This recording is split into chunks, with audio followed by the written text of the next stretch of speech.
Mobile কমাও, ভবিষ্যৎ বাড়াও।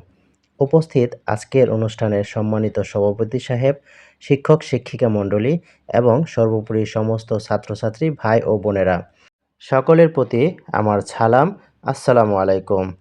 আজকে আমাকে এমন একটি বিষয়ে কথা বলতে বলা হয়েছে, তা হলো মোবাইল নিয়ে। আমি শুরুতেই বলেছি, মোবাইল কমাও, ভবিষ্যৎ বাড়াও। তোমার মোবাইলটা তোমার মোবাইলটা কি তোমার ভবিষ্যৎ কেড়ে নিচ্ছে? একটু ভেবে দেখো তো। আজ আমরা দিনে কত ঘন্টা মোবাইল দেখি? ৩ ঘন্টা, ৫ ঘন্টা নাকি তারও বেশি? কিন্তু প্রশ্ন হলো, এই সময়টা কি তোমার জীবন এগিয়ে দিচ্ছে নাকি শুধু স্ক্রল করেই শেষ হয়ে যাচ্ছে? মোবাইল খারাপ না, কিন্তু অতিরিক্ত মোবাইল ভয়ঙ্কর। তুমি যখন মোবাইলে ব্যস্ত, তখন তোমার স্বপ্ন চুপচাপ অপেক্ষা করে। Remember one thing, your phone is a tool, not your boss. If you control your phone, you control your future.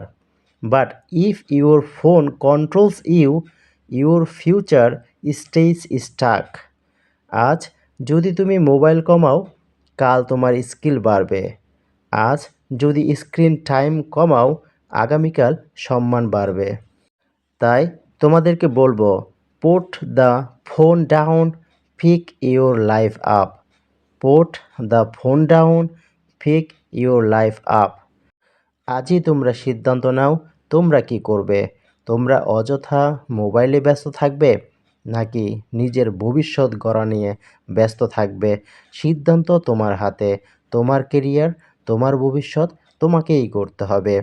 কেউ এই ভবিষ্যৎ গড়ে দিবে না। তাই সর্বোপরি সবাইকেই বলবো, মোবাইল কমাও, ভবিষ্যৎ বাড়াও।